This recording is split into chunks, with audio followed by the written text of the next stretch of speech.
দিদি, রোদের মধ্যে হাঁটতে হাঁটতে আমার খুব জল পিপাসা পেয়েছে। তাতে আমার কি?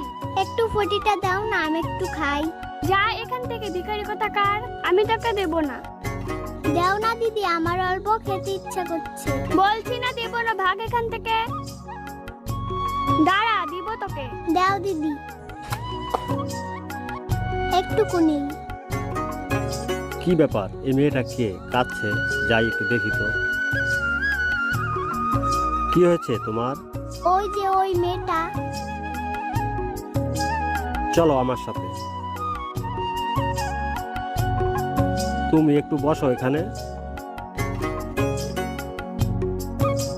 এই নাও সোনা। এই লোকটি মেয়েটিকে শরবতটি দিয়ে কাজটি ভালো করলো না খারাপ করলো আপনারা অবশ্যই কমেন্টে লিখে জানাবেন।